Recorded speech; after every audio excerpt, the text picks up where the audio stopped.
Fala pessoal, tudo bem? Começando agora nosso terceiro módulo do programa de orientação para o CACD. Eu preparei o seguinte, um microsimulado. Eu queria mostrar para vocês algumas questões que são bem simples, mas que vocês têm a obrigação de acertar, certo? O objetivo é tentar aumentar a sua capacidade de passar nessa primeira etapa, que por mais que não seja mais importante do concurso, é um obstáculo necessário que vocês vão ter que vencer durante esse processo de aprovação, certo? Então, essas questões, eu não quero entrar no mérito do conteúdo da questão. Essa função já é muito bem cumprida pelos professores. O que eu quero é que vocês aumentem o arsenal de vocês, o repertório de técnicas e estratégias para acertar questões, por mais que vocês não tenham domínio do conteúdo que está sendo cobrado nelas, tá bem?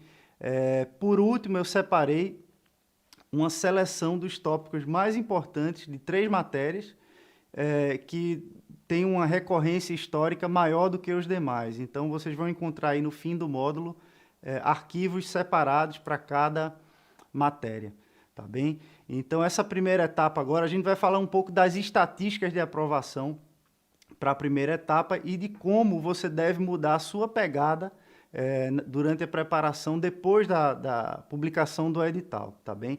São dois métodos totalmente diferentes de estudo que você deve aplicar tanto na primeira etapa quanto na segunda, né? Agora, etapa discursiva. Então, você estuda realmente de uma forma totalmente diferente, por mais que vocês estejam abordando os mesmos assuntos nos estudos.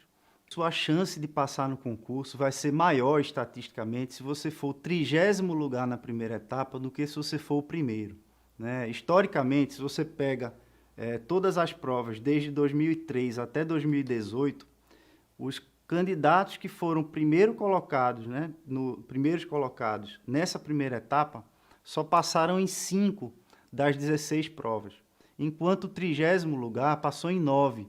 Ou seja, certamente essas pessoas que foram 30º lugar passaram mais tempo envolvidos com a melhoria da escrita, ou seja, tentando desenvolver a capacidade de argumentação, de expressão, de convencimento da banca pelo texto, né? E enquanto os candidatos que tendem a se sair melhor na primeira etapa, que é uma prova objetiva, eles seguramente passam a maior parte do tempo preocupados em absorver todo o conteúdo possível de uma forma que eles não vão deixar nenhuma questão em branco ou vão minimizar a quantidade de dúvidas durante o momento da prova objetiva. O que eu quero dizer com tudo isso é o seguinte: ninguém se prepara da mesma forma para a primeira etapa e para a segunda, ou seja, a fase discursiva. Se você está fazendo isso, você certamente está estudando errado. São cobranças diferentes, são objetivos diferentes, e por isso você precisa, claro, modular a sua pegada de estudos de acordo com aquele objetivo para o qual você está se preparando. Nesse momento agora, em que o edital já foi publicado, você precisa conciliar essas duas estratégias, porque você não pode só focar na primeira etapa, já que você vai ter pouco tempo entre a primeira e a segunda etapa para adaptar toda a preparação para as provas discursivas, uma vez concluída a etapa objetiva. Então, o que é que você faz idealmente? Ao longo do ano, você se prepara com vistas a melhorar e aprimorar sua capacidade de expressão, argumentação e domínio do conteúdo por meio da escrita de um texto persuasivo para a banca, né? E é isso que vai causar a tua aprovação no fim das contas.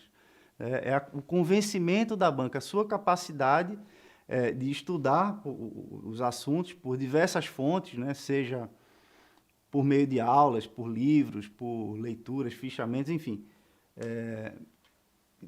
Usando todas as fontes de estudos a que você tem acesso. A partir disso, né, desse input, você vai produzir as apostilas, de que eu já tratei no segundo módulo, e essas apostilas elas vão evoluir para um formato de texto muito parecido àquele que você desejaria apresentar à banca, certo? Essa é a preparação mais específica que vocês podem ter. Agora, a primeira etapa tem, claro, suas especificidades, né? Você precisa, em algum momento, modular sua preparação para ajustar os seus estudos às exigências da primeira etapa. Basicamente, o que vai ser avaliado na primeira etapa é sua capacidade de julgar um item, né, verdadeiro ou falso. Né? Isso muitas vezes parece uma observação meio óbvia, né, até demais. Só que as pessoas às vezes estudam para o concurso como se ele fosse só a primeira etapa, né, e deixam para produzir seus textos muito depois de terem contato com a primeira etapa. Isso eu considero uma estratégia equivocada. Né?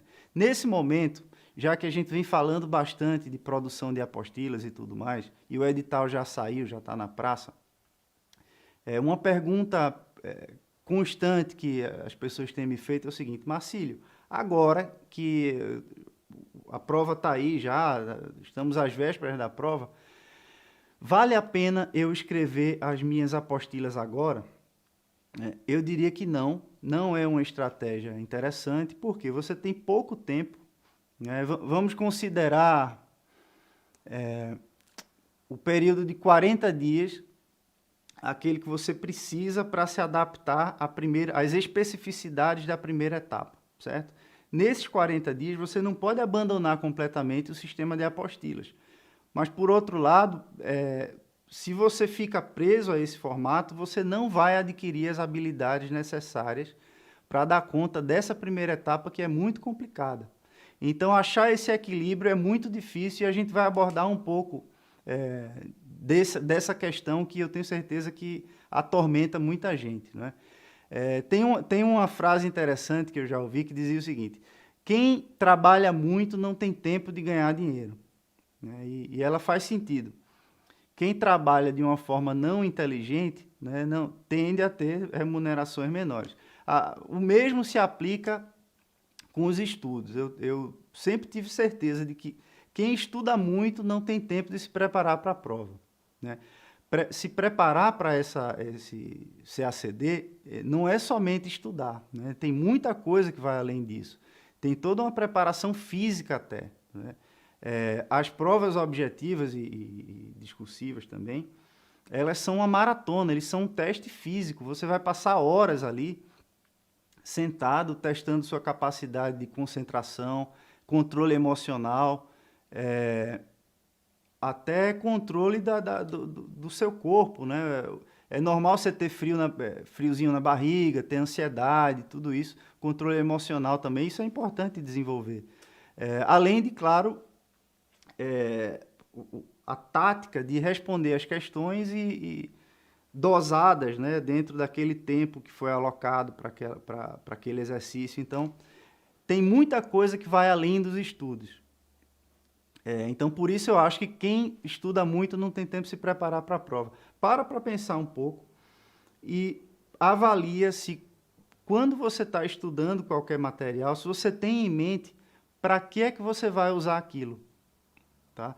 A gente precisa pensar em tentar instrumentalizar um pouco as coisas que a gente estuda, certo? Tem muita frase que eu vejo as pessoas sublinhando em livros e colocam no Instagram, e eu vejo que são frases que são interessantes de ler, mas elas são, de certa forma, inúteis. Você não usaria aquilo numa prova, né? Numa discursiva, nem muito menos numa objetiva. Então, tudo que você estiver estudando, é importante que você se pergunte como eu posso usar aquilo de fato numa prova. Né? Muitas vezes você vai se deparar com alguns argumentos, algumas frases interessantes, e tudo isso você tem que guardar para si. Né? Enfim, ficar preparado para usar isso em algum momento, se for permitido e se houver a oportunidade durante o concurso. Então, por isso que nessa conversão de momento, né, você passa o grosso do seu tempo de preparação, um macrociclo, vamos chamar assim, que é um ano inteiro de preparação até a prova. Você passa esse macrociclo, a maior parte dele voltado para o desenvolvimento de sua capacidade de argumentação, expressão e persuasão da banca por meio da escrita das apostilas. Essa frase isso tem que estar... tem que ser uma frase, uma expressão muito forte na preparação de vocês. Isso aí tem que tem que nortear toda a preparação para a prova. Mas em algum momento você vai ter que adaptar isso aí às especificidades da primeira etapa, certo? Então, já que a primeira etapa é avaliada, você é avaliado na primeira etapa de uma forma objetiva, não faz sentido você se prender muito a detalhes analíticos em questões de primeira etapa. Isso acontece pelo seguinte: eu tendo a ver essas questões de primeira etapa como um teste de lógica, muitas vezes, né? Quase que um jogo de 7 erros. A questão está ali, ela foi apresentada de uma forma que ela deveria ser verdade, né? Se a afirmação consta da prova, supõe-se que aquilo é verdadeiro, até que você encontre alguma coisa que demonstre que ela é falsa, não é verdade? Então, a gente vai partir desse ponto, né, que todas as afirmações são verdadeiras. E aí, qualquer sinal de absurdo ou de erro, você vai detectar e aquilo acende a luzinha e você vai parar para pensar se realmente é o caso de marcar falso naquele item, certo? Então, a gente vai entrar ainda nessa parte das estratégias específicas para aplicar na prova de primeira etapa, e vocês vão ter a oportunidade de testar essas técnicas nesse micro simulado que eu vou apresentar para vocês. Nessa etapa, então, que antecede a realização da primeira etapa, vamos falar em 40 dias, um mesociclo de ajuste nos estudos para a primeira etapa, certo? O que fazer nessa fase, nesses dias? Mais uma vez, eu peço que vocês analisem essa questão sob a ótica do princípio da especificidade, ou seja, quanto mais parecido com a forma como você será cobrado na prova for a sua preparação, mais eficiente ela tende a ser. E aí tem um corolário. Quanto mais perto daquele momento da real cobrança daquilo tudo, quanto mais perto você está daquele momento, mais importante esse princípio fica da especificidade, certo? Então, se você está às vésperas da prova e vai ter uma prova objetiva, você tem que treinar muitas questões, né? Como eu falei em um dos vídeos que ficou, acho que no primeiro módulo, as questões anteriores, elas são, de certa forma, um deck de cartas do baralho. E a banca vai tirar o jogo dali. Então, ela vai escolher algumas cartas, né? Vai te dar algumas, e é com aquilo que você vai ter que lidar. Então, conhecer as questões anteriores é fundamental para você sentir a pegada da banca. Então, a melhor forma de fazer isso você vai fazer ciclos de questões, certo? O ciclo de questão é o seguinte: você vai pegar todas as questões de uma determinada matéria, vamos falar por exemplo, História do Brasil, e aí você vai fazer em sequência todas as questões que já caíram de História do Brasil. E aí você vai marcar as questões que você errou, certo? E as questões em que você acertou, mas teve dúvidas. Tá bem? Isso é importante. Você vai registrar essas questões, certo? Anota em algum papel ou num documento. E aí você vai estudar a resposta para essas perguntas, essas questões que você errou ou teve dúvidas. E vai tentar aprender o assunto de alguma forma. Ler sobre aquilo, encontrar alguma referência bibliográfica que trata daquilo, certo? Ver uma explicação de algum professor sobre aquele assunto que você errou. E vai garantir que você agora possui os conhecimentos necessários para acertar aquela questão, se ela cair de novo ou cair de uma forma parecida. Então, você faz isso com uma matéria do começo ao fim. Separou as questões que tem dúvida, faz agora só essas questões. Você vai tentar refazer, né? E aí você pode esperar uma semana, mais ou menos, para dar tempo um pouco de até esquecer as respostas que você já deu. E aí responde só aquelas, certo? Ao final, você terá errado, quase que certamente, algumas questões novamente. Alguns itens de questão, pelo menos. Então, você faz a mesma coisa, repete o processo, certo? Estuda novamente o que você errou, tenta entender por que é que você errou de novo, né? E a tendência é que você vai reforçar de uma forma que você não deveria errar de novo, certo? E se realmente você não entendeu o porquê, é alguma questão que certamente tem a ver com a banca e tem muita questão anulada, né? Então, tenha certeza de que essa questão não foi anulada e que você realmente está se baseando no gabarito definitivo. O que já aconteceu de alunos fazerem o simulado baseados em gabaritos provisórios, né? E é isso, e você vai fazer o segundo ciclo, depois você repete, faz um terceiro ciclo de resolução das mesmas questões que você errou 2 vezes, certo?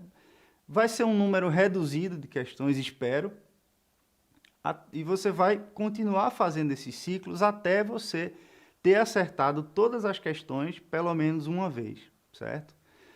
Isso é extremamente importante. Você pode combinar as matérias, pode fazer um dia questões de uma matéria, no outro de outra, e por aí vai, até você fechar todo o ciclo. Aí você volta para a primeira, já vai para o segundo ciclo, no dia seguinte, segundo ciclo da outra matéria, e algum tempo livre no dia para você revisar justamente esses itens que você errou. E também, claro, você vai precisar de um tempo para corrigir as questões, né? Uma pergunta comum que me fazem se nesse momento agora de preparação específica para a primeira etapa, você deve prosseguir com os trabalhos de produção das apostilas. Olha, se você não tem essas apostilas prontas às vésperas da prova, digo 30 dias antes das provas, você não vai conseguir fazer todas em 30 dias, é impossível, né? O que eu faria, eu teria pelo menos um roteiro mínimo dos pontos que você abordaria numa questão discursiva se aquele assunto, aquele tópico do edital fosse objeto de questão de prova. Então, você não vai precisar escrever sobre todos os assuntos, né, já que você está em cima da hora.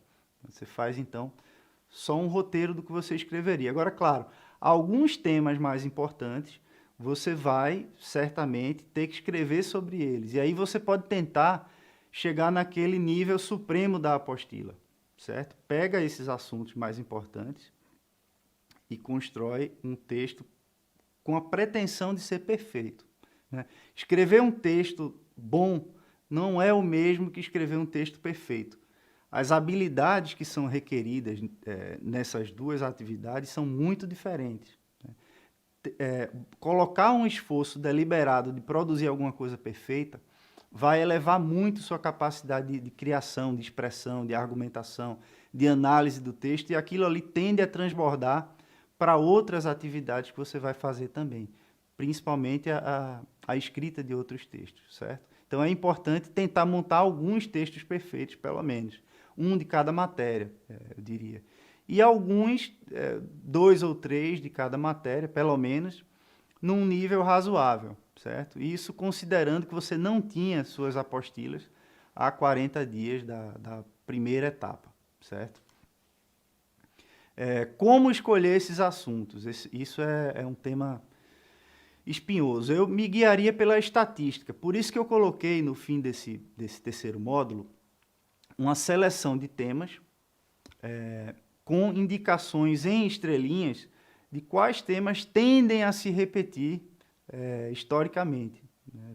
De acordo com as estatísticas, a gente levantou, apurou que esses são os temas preferidos. Eu não segui exatamente o edital em História do Brasil, por exemplo. Eu destrinchei um pouco mais, porque o edital ele é muito genérico, os temas são muito macro. Eu fiz questão de fragmentar um pouco os assuntos em temas menores, para vocês poderem entender quais são os aspectos mais importantes dentro de cada tópico do edital ou dentro de cada macrotema. Eu achei importante fazer esse exercício, deu muito trabalho. Por isso que eu não fiz de todas as matérias ainda, pretendo fazer das próximas, nos próximos módulos, tá bem? Então, eu fiz só de História Mundial, Economia e Política Internacional. Economia, o edital já é interessante, ele já organiza bem os estudos, então eu mantive mais ou menos a estrutura do edital. E Política Internacional eu tentei destrinchar um pouco mais, fugir também um pouco da estrutura do edital pelo bem da didática, certo? Então, isso é importante. Pega esses tópicos que estão marcados com mais estrelinhas e tenta pelo menos ter um roteiro mínimo do que você falaria sobre eles, se eles caírem na segunda etapa, porque agora seu foco principal é modular seus estudos para a primeira etapa. Aí a pergunta de $1 milhão. O quanto de esforço eu devo colocar na minha preparação para a primeira etapa? Eu acho o seguinte, e é uma opinião bem controversa. Eu sempre acreditei que para a primeira etapa, pelo fato de ela ser eliminatória, né, mas não classificatória, sobretudo, se você for, o ideal é que você fosse 30º lugar, ou sei lá, um dos últimos. Por quê? Você estaria se beneficiando da lei do menor esforço, né? Ou seja, a sua posição naquela etapa não tem a menor relevância no concurso. O importante é que você passe naquela primeira etapa. Então, se você vê um espectro, né, de dedicação entre produção textual e preparação, resolução de questões objetivas, eu vejo isso como um trade-off de tempo, né? Ou você faz uma coisa ou você faz outra. Você tenta fazer as duas, uma das duas está sofrendo, né? Enfim, sofrendo pelo tempo que você está aplicando na outra. Como equilibrar isso aí, né? Simulados. Você tem que saber, você tem que tentar ter a plena ciência se você está preparado para passar na primeira etapa, né? Você faz isso realizando tanto os ciclos de questões, você vai saber se você tiraria uma nota suficiente para passar nos últimos concursos, certo? E fazer simulados por ano também. Você pega, sei lá, a prova de 2015 e faz ela inteira, né, nas mesmas condições de prova, e ver sua nota e se você seria capaz de ficar entre os 200 agora, né, naquela prova. E aí você faz isso com alguns anos, né? E isso aconteceu comigo. Eu fiz isso por aí, uns 40 dias antes, mais ou menos, da primeira etapa, e passaria em quase todos os simulados que eu fiz. Então, eu sabia que eu estava preparado para a primeira etapa. Então, investi um pouco mais de tempo na segunda. Pude me dar esse luxo, né, de aplicar um pouco mais do meu tempo na preparação para a segunda etapa. Então, enquanto você não estiver preparado para a primeira e tiver certeza de que vai passar, principalmente nessa etapa que antecede a primeira etapa, mais do seu tempo tem que ser aplicado à resolução de questões. Agora, se você já, há 40 dias da prova, 30 dias da prova, já acerta praticamente tudo na primeira etapa, não tem sentido você ficar gastando sua energia numa etapa para a qual você já está preparado, certo? Até porque o que vai definir sua aprovação é a segunda etapa, não é a primeira, né? Eu sei que é fácil falar enfim, é difícil dizer para alguém não estudar questões objetivas às vésperas de uma prova objetiva, mas não é isso que eu estou dizendo. Estou dizendo que você vai ter que entender a sua situação, certo? Se você não está preparado para a primeira etapa, você vai pôr mais energia na preparação para a primeira etapa, mas se você já está pronto para ela, não tem sentido você aplicar a maior parte do seu tempo para ela. Você vai usar a lei do menor esforço necessário para você manter o seu nível e passar naquela primeira etapa. Nós temos que tomar a primeira etapa, pessoal, pelo que ela é. Ela é uma prova objetiva, ela não pode ser uma prova analítica, né? O examinador, no processo de criação das questões, ele, de certa forma, é inegável que ele vai ser afetado um pouco pelo ego, pela vaidade, ou seja, ele não quer que aquela questão dele seja anulada, né? A intenção do examinador é que aquela questão cause confusão no candidato, mas ao mesmo tempo avalie e não seja anulada, não seja objeto de recursos para anulação, né? Ninguém quer criar uma questão de prova e ver depois essa questão anulada. Então, ele vai, de certa forma, jogar seguro, né? Vai tentar não arriscar muito na elaboração das questões. Isso é normal. Tanto que, para você ver, as matérias que tendem a ser mais analíticas ou mais controversas, né, como política internacional, ela tende a ter um alto nível de anulação de questões. Eu fiz uma estatística de questões anuladas por matéria e vi o seguinte: PI, quase 5% das questões de PI foram anuladas, né? Dos itens de PI foram anulados. Em inglês, perto de 4%. Tá bem? E as demais matérias ficaram com um nível aí abaixo de 4%. Certo? Então, fiz também uma estatística de itens certos e itens errados. Tá? E a conclusão foi o seguinte, é quase que igual. O número, ao longo dos anos, né, quase igual o número de itens certos e errados em cada prova. Ou seja, faz sentido equilibrar os chutes, certo? E aí a gente entra nesse ponto do chute, certo? Diante desse novo critério de avaliação em que um item errado, né, anula metade de um item que você acertou, deixa de fazer sentido estatisticamente você deixar questões em branco, certo? Você tem obrigação de marcar todas as questões. Por mais que você feche os olhos e saia chutando certo, errado, sem saber o que tá chutando. É irracional você deixar uma questão em branco, tá bem? Pela lógica do joguinho da moeda que eu já falei. Até um jogo de moeda, né, em que se você acerta a cara, por exemplo, você ganha R$1. E se cai coroa, você paga 50 centavos. Se eu pudesse, eu jogaria esse jogo para o resto da minha vida, porque estatisticamente eu vou errar uma e acertar uma. Eu vou perder 50 centavos para cada real que eu ganhar. É a mesma lógica, né, no concurso, só que em condições ainda piores. No concurso, você não chuta de olhos fechados. Você tem ainda um pouco de intuição do que é que aquilo ali pode ser, se é certo, verdadeiro. Então, a tendência é que você acerte 60%, 70% dos chutes, talvez. Então, se você pelo menos marca tudo, mesmo sem ter noção, você vai ficar aí, vai levar possivelmente 30%, 40% da pontuação daquelas questões que você chutou. Então, é irracional não chutar. Você tem obrigação de chutar, certo? Falar um pouco agora do que fazer às vésperas da prova, quando você está ali há 2 semanas de prova. Esse momento é extremamente importante. Você precisa adaptar o seu corpo também, sua mente, seu físico para o que vai ser exigido durante a maratona de provas. Então, você precisa adaptar o seu ciclo circadiano ao ritmo das provas, certo? O que é que eu faria?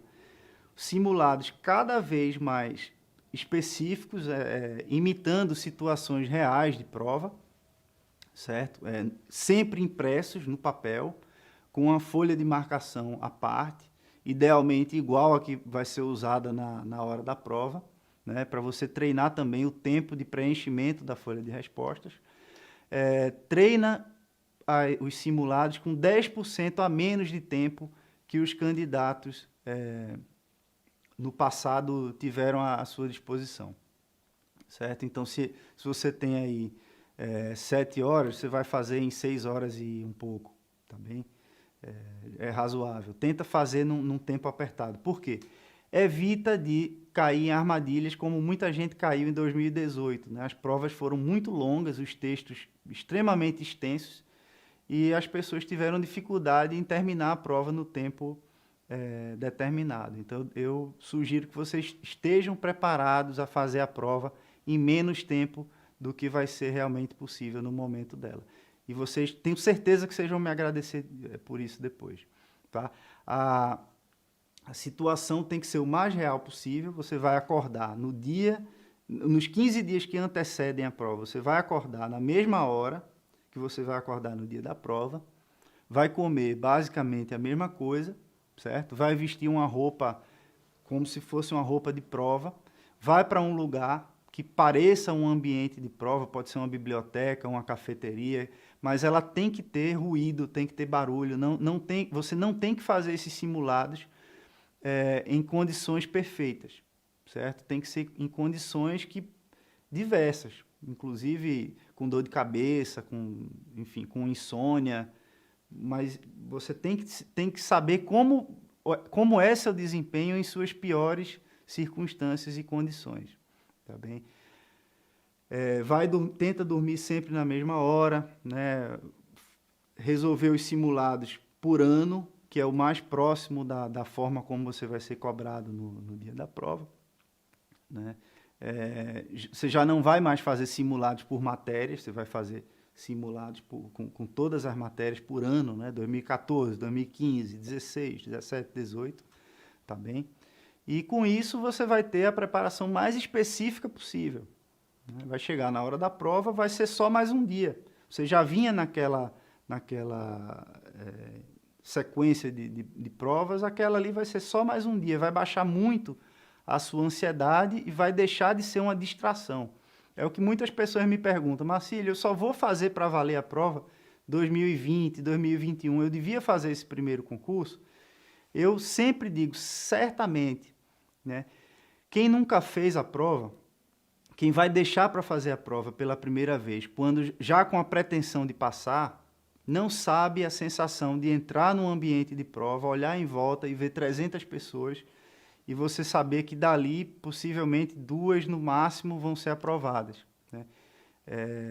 Realmente dá uma angústia, né? Nós somos seres humanos, ninguém tem sangue de barata. Então, eu senti essa insegurança quando entrei no primeiro ano em que eu fiz a prova. Olhei em volta, tinham, sei lá, 200 pessoas. E sabia que, estatisticamente, lá no Recife, onde eu fiz a prova, passava um candidato por ano quando passava.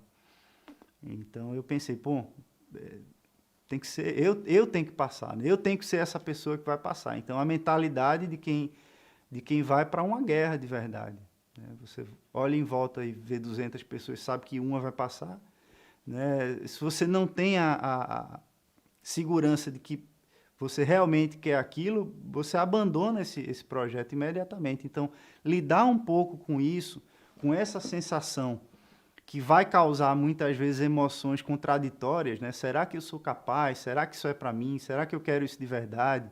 Não tem alguém mais preparado do que eu aqui que vai passar? Enfim, tudo isso vai passar pela sua cabeça. Se não passar, você é um robô, né? Então é normal que isso aconteça, tá bem? Então é extremamente necessário que você faça a prova, por mais que seja uma experiência, ou que você esteja pensando em fazer depois da faculdade ainda, está começando agora. Tá bem? Essa sensação de encarar a concorrência como uma coisa real, né? Você está vendo as pessoas ali, isso faz parte da sua guerra, né? Vamos entrar agora, então, na parte de estratégias de resolução de questões. Eu vou comentar rapidamente algumas táticas e estratégias que você pode tentar aplicar no momento de análise desses itens objetivos. Algumas delas são muito óbvias, só que eu queria que vocês vissem na prática cada uma dessas técnicas aí sendo aplicadas, né, nesse simulado que vocês vão fazer agora, depois dessa breve exposição. Tá bem? Eu relacionei alguns itens em forma de itens, umas técnicas que eu gosto de aplicar quando eu oriento os candidatos na resolução de questões objetivas. Tá bem? Olha, primeiro, muitas vezes a resposta do item já está na própria interpretação do texto de apoio ou no próprio enunciado da questão, né? Tenta procurar contradições entre o que está expresso no texto de apoio, que muitas vezes é uma informação que a banca considera verídica, né, já que ela está inserindo ali. A resposta, às vezes, já está ali. Eu já vi várias questões que tem a resposta do item você chega na resposta ao item por meio só da interpretação do enunciado ou do próprio texto de apoio, né? Muitas questões são só também a aplicação da lógica, né, do bom senso, né? Então, muitas vezes você olha para uma questão e diz, espera aí, isso aqui não pode ser errado, né? Então, quando isso acontece, é normal que realmente não seja, né, que seja um item verdadeiro. É como eu falei antes, né, um jogo de 7 erros. Eu já ouvi de outra pessoa essa expressão. Foi um aluno que me comentou, que alguém tinha comentado para ele. Não é invenção minha. Mas faz todo sentido. Você tem que partir do pressuposto que aquele item é verdadeiro, aquela afirmação é verdadeira. E aí você vai procurar alguma coisa errada, né? Então, muitas vezes a questão que você erra, você mereceu errar, porque você não conseguiu identificar o que é que está errado ali, certo? Outra técnica interessante que você pode tentar aplicar é inferir a resposta com base na unidade, na coerência e na coesão entre grupos de ideias. Isso é uma coisa interessante. Muitas vezes o examinador ele relaciona no item algumas ideias que vão juntas, elencadas, sabe? Muitas vezes você vai encontrar contradições internas entre aqueles itens, né? Por exemplo, uma questão sobre os 14 pontos de Wilson. Então o cara fala, os 14 pontos de Wilson foram, aí tal. Dentro deles, se você encontra um que entra em conflito com algum outro que já está relacionado ali, faz sentido que aquela informação aquele item seja falso, né? Então isso acontece muito, né? Dentro do próprio item há contradições e incongruências internas, né? E essa técnica agora, muita gente já usa isso desde sempre, né? Que é tentar identificar alguma palavra-chave, alguma pegadinha que permita que você já saiba se o item é verdadeiro ou falso, né? Ou seja, são afirmações muito categóricas, né?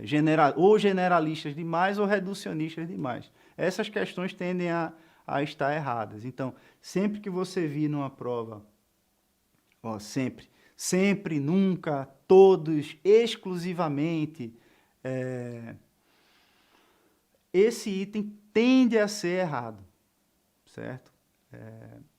Do mesmo jeito que quando você vê assim, prioritariamente, já não é, sabe, já não é tão categórico assim.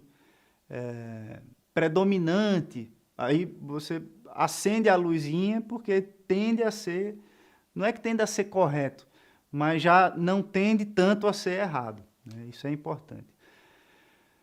Outro ponto, você pode analisar as tabelas de informações da própria questão. Então, tem umas questões de geografia que vocês vão responder agora nesse microsimulado, que só a análise das tabelas, por mais que você não saiba nada do assunto, só a análise da tabela já vai te permitir responder as questões.